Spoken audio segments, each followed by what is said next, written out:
Bharatiya Janata party ఏ స్ఫూర్తి అయితే విద్యార్థి పరిషత్ నాకు కానీ వేలాది మంది లక్షలాది మంది కార్యకర్తలు ఇచ్చిందో ఆ ఉద్యమ స్ఫూర్తి, ఏ విద్యార్థుల ఉద్యమ స్ఫూర్తి మాకుందో ఆ స్ఫూర్తితోనే మేము ప్రజా సమస్యల మీద పోరాడతాము, ప్రజల కోసం పోరాడతాము, ప్రజలతోనే ఉంటాము. ప్రజల ఒక సైతం వారి యొక్క సమస్యల మీద మేము పోరాడి ప్రజల్ని ఈరోజు వారికి మేము భరోసా ఇస్తున్నాం. మీరు కాంగ్రెస్ చూసారు, మీరు టీఆర్ఎస్ చూసారు, ఒక్కసారి బీజేపీకి ఒక అవకాశం ఇవ్వండి. ఈ యొక్క మార్పు చూడండి.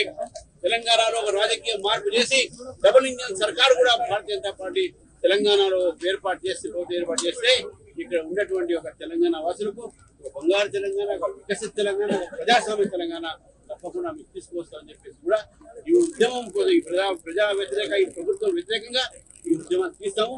ఇప్పుడే నేను పగ్గాలు పట్టాను కాబట్టి రానున్న రోజుల్లో భారతీయ జనతా పార్టీ బాట ఉద్యమాల పాటలు.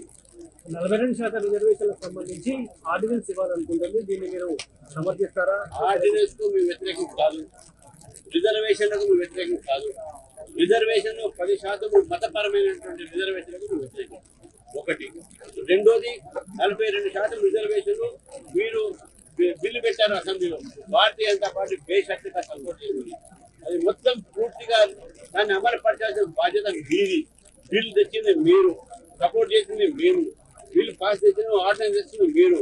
ఈ 42%లో 10% సిస్టమ్ రిజర్వేషన్ మీరు సపోర్ట్ చేయలేదు. అది కాక 42% మీరు చేయలేకపోతే రేపు కేంద్రాన్ని మీరు దూషించేటువంటి అలవాటు ఉంది. కాబట్టి మీరు కేంద్రం మీద నిర్భరం కాకుండా మీరు ఇచ్చిన వాగ్దానం కాబట్టి, మీ ఎలక్షన్ మేనిఫెస్టో ఉంది కాబట్టి అది బాధ్యత మీది. అమలు ఏ విధంగా పరుస్తారనేటువంటి బాధ్యత మీది. మీరు ఆలోచించుకోవాలని చెప్పేసి కూడా